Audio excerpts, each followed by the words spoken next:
നിങ്ങളുടെ ഇഷ്ട പരമ്പരകൾ എക്സ്ക്ലൂസീവായി സൺ നെക്സ്റ്റ് ആപ്പിലൂടെ തികച്ചും ഫ്രീ ആയി ഇപ്പോഴേ ആപ്പ് ഡൗൺലോഡ് ചെയ്യൂ. ഗിരി, പീതാംബരം വാതുറന്ന ഏറ്റവും കൂടുതൽ ബാധിക്കാൻ പോകുന്ന നിന്നെയാ. എനിക്കറിയാം. സത്യം പുറത്തു വന്ന് ഞാൻ ജയിലിൽ പോകുന്നതാണ് ദൈവനിശ്ചയമെങ്കിൽ അതിനെ തടുക്കാൻ ആർക്കും പറ്റില്ല. ഒരിക്കൽ ഞാൻ തെറ്റാണെന്നറിഞ്ഞിട്ടും മനസാക്ഷിക്ക് നിരക്കാത്ത കാര്യം ചെയ്തു.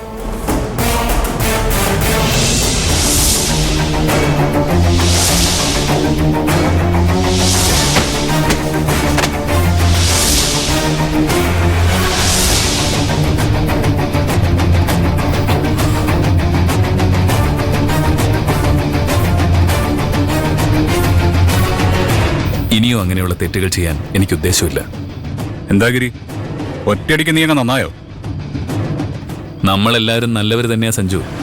സാഹചര്യങ്ങളെ നമ്മളെ മോശക്കാരാക്കുന്നത്. പക്ഷെ ഇനി അങ്ങോട്ട് ഞാൻ സാഹചര്യങ്ങൾക്കനുസരിച്ച് മാറില്ല എന്ന് തീരുമാനിച്ചു. നീ പെട്ടാ കൂടെ ഗോപാലേട്ടനും പെട്ടുപോകും. അദ്ദേഹത്തെ ചതിക്കാൻ നിനക്ക് എങ്ങനെ കഴിയും ഗിരി? ഞാൻ പറഞ്ഞത് നിങ്ങൾക്ക് മനസ്സിലായിട്ടില്ല. പീതാംബരൻ എന്റെ പേര് പറഞ്ഞാൽ എല്ലാ കുറ്റവും ഞാൻ ഏറ്റോളാം. ഗോപാൽജിയുടെ പ്രതിച്ഛായക്ക് ഒരു കോട്ടവും തട്ടില്ല. പോരെ?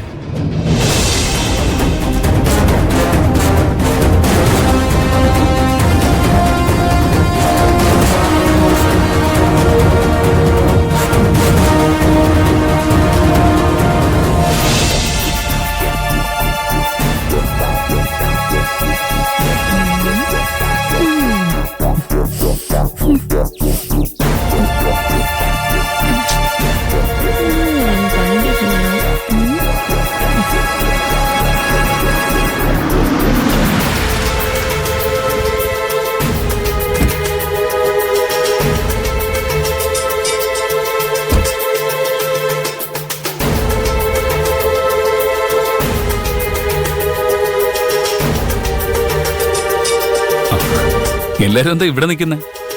മഞ്ജു എവിടെ? മോനെ, മഞ്ജുവിനെ ഇപ്പൊ കാണാൻ പോണ്ട. അതെന്താ? അത് പിന്നെ എന്താ പറയാൻ ഇത്ര മടി? ചേച്ചിക്ക് പിരീഡ്സ് ആയി ഗിരിയേട്ടാ. നിനക്കറിയാലോ മോനെ, മാലയിട്ട സ്ഥിതിക്ക് ഇനി അവളുടെ അടുത്തേക്ക് പോകണ്ട. ഇനി അവളുടെ കാര്യത്തിൽ എന്ത് ചെയ്യണമെന്നാ ഞാൻ ആലോചിക്കുന്നത്. ചേച്ചിക്ക് ഒരു മുറിയിൽ മാറി താമസിക്കാനുള്ള സൗകര്യം ചെയ്തു കൊടുത്താ പോരെ? ഇവിടെ എല്ലാരും നല്ല തിരക്കിലാവും. പൂജയൊക്കെ നടത്താനുള്ളതല്ലേ. അപ്പോ അവളുണ്ടെങ്കിലേ അതൊരു ബുദ്ധിമുട്ടാവും. തൽക്കാലത്തേക്ക് മഞ്ജു ഇവിടെ നിന്നും മാറി നിൽക്കുന്നതാ നല്ലത്. അങ്ങനെയാണെങ്കിൽ അവളെന്തിനാ മാറി താമസിക്കുന്നത്? ഞാൻ താമസം മാറാം. പൂജയുടെ ബാക്കി കാര്യങ്ങളെല്ലാം ഇവിടെയല്ലേ സംഘടിപ്പിച്ചിട്ടുള്ളത്. അപ്പോ നീ മാറിയാ എങ്ങനെ ശരിയാവും? കുറച്ചു ദിവസത്തേക്ക് മഞ്ജു ഒന്ന് മാറി നിൽക്കട്ടെ. അതിനവളെ എങ്ങോട്ട് മാറി നിൽക്കാനാ? അത് ശരിയാ. സ്വന്തമായിട്ട് ഒരു വീട് പോലും ഇല്ലാത്ത ഒരാളാണല്ലോ ഭാനുമ്മയുടെ മരുമോള്.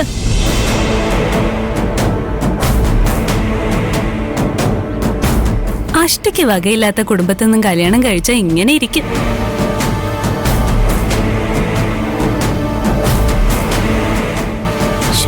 ആകെ സ്വന്തമായിട്ടുണ്ടായിരുന്ന ഒരു വീട് പോലും കടം കയറി കൈവിട്ടു പോയി. മിണ്ടാതിരുന്നോണം. ഞാൻ മാലയിട്ട് പോയി. ഇല്ലെങ്കിലുണ്ടല്ലോ. നീ അവളോട് ദേഷ്യപ്പെടാതെ എന്തെങ്കിലും വഴിയുണ്ടോന്ന് ആലോചിക്ക്.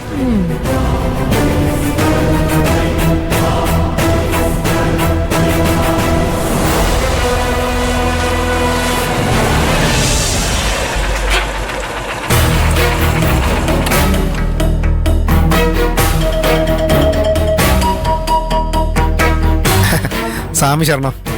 എന്താ ഇവിടെ എന്തോ വലിയ ചർച്ച നടക്കാൻ തോന്നണല്ലോ? ചേച്ചിക്ക് പീരീഡ്സ് ആയി, അതുകൊണ്ട് ഇവിടെ താമസിക്കാൻ പറ്റില്ല. ആഹാ, അത്രേ ഉള്ളോ? അതിനൊരു വഴിയുണ്ട്. എടാ, ഞാൻ എന്തായാലും നിന്റെ കൂടെ നേരിട്ട് മലക്കുക എന്നല്ല തീരുമാനിച്ചിരിക്കുന്നത്. എന്നാ പിന്നെ മഞ്ജു എന്റെ വീട്ടിൽ നിൽക്കട്ടെന്നേ. എന്റെ മുറി കാലിയാണല്ലോ. അങ്ങനെയാണെങ്കിൽ ഞാനും ചേച്ചിയുടെ കൂടെ വരാം. ആയിക്കോട്ടെ. ബുദ്ധിമുട്ടാവും. അമ്മയ്ക്ക് എന്ത് ബുദ്ധിമുട്ടാവാനാ? ദേ, ഉള്ളത് പറയാലോ. അമ്മ ഇത്രയും ദിവസം വീട്ടിലെങ്ങനെ ഒറ്റക്കാക്കി പോകുന്നു വിചാരിച്ചിരിക്കുകയായിരുന്നു ഞാൻ. ഇതാവുമ്പോ അമ്മയ്ക്കൊരു കമ്പനി ആയല്ലോ. ഒരെന്നാലുമില്ല. മഹിമേ, മഞ്ജുയോട് റെഡി ആയിക്കാൻ പറഞ്ഞോ, ഞാൻ അമ്മയെ വിളിച്ച് കാര്യം പറഞ്ഞോളാം. മുകുന്ദനെ കൃത്യസമയത്ത് വന്നത് എന്തായാലും നന്നായി. ഇല്ലെങ്കിലേ സ്വന്തമായിട്ട് ഒരു വീട് പോലും ഇല്ലാത്ത ഇതിനൊക്കെ എങ്ങോട്ട് പറഞ്ഞു വിടാനാ? സ്വാമിയേ ശരണമയ്യപ്പ. അമ്മേ ഒരു സർപ്രൈസ് ഉണ്ടേ.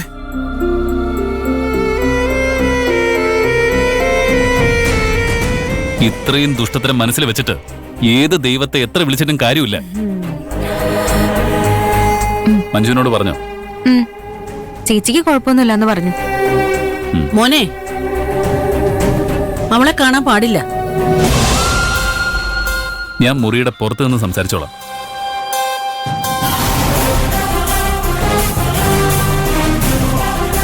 ഗിരിയേട്ടന് ചേച്ചിയോടുള്ള സ്നേഹം കണ്ടുപഠിക്കണം, അല്ലേ ഭാനുമതി അമ്മേ?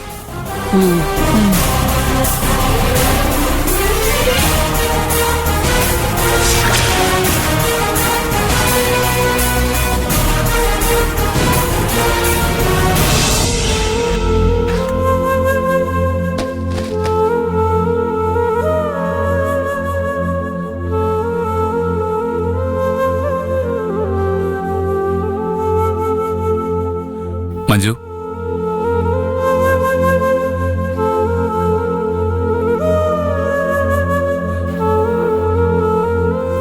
ഗിരിയേട്ടാ, നിനക്ക് മുകുന്ദന്റെ വീട്ടിൽ നിൽക്കാൻ എന്തെങ്കിലും ബുദ്ധിമുട്ടുണ്ടോ? ഏയ്, ഗൗരിയമ്മയും മഹിമ എന്റെ കൂടെ ഇല്ലേ? നിനക്ക് വേണമെങ്കിൽ ഇവിടെ തന്നെ തുടരാം. നമുക്ക് പരസ്പരം കാണാതിരുന്ന പോരെ? അതൊക്കെ ഒരു ബുദ്ധിമുട്ടാവും ഗിരിയേട്ടാ. എനിക്ക് ജോലിക്ക് പോവാതെ പറ്റില്ലല്ലോ.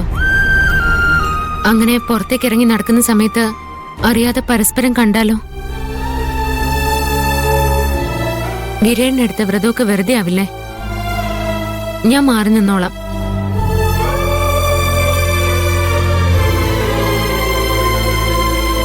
നിനക്ക് വിഷമമുണ്ടാവുമെന്ന് എനിക്കറിയാം. കെട്ടുനിറച്ച് ഗിരേടിന് ഇറങ്ങുമ്പോ യാത്രയക്കാൻ കൂടെ ഉണ്ടാവണമെന്ന് എനിക്കും ആഗ്രഹം ഉണ്ടായിരുന്നു. പക്ഷേ എല്ലാം നമ്മൾ വിചാരിച്ചതുപോലെ നടക്കണമെന്നില്ലല്ലോ. സാരമില്ല, ഗിരിയേട്ടൻ വീട്ടിലെ കാര്യം ആലോചിച്ച് വിഷമിക്കണ്ട. ഗിരിയേട്ടൻ പോയി കഴിഞ്ഞാ ഉടനെ ഞാൻ തിരിച്ചു വന്നോളാം. വേണ്ട,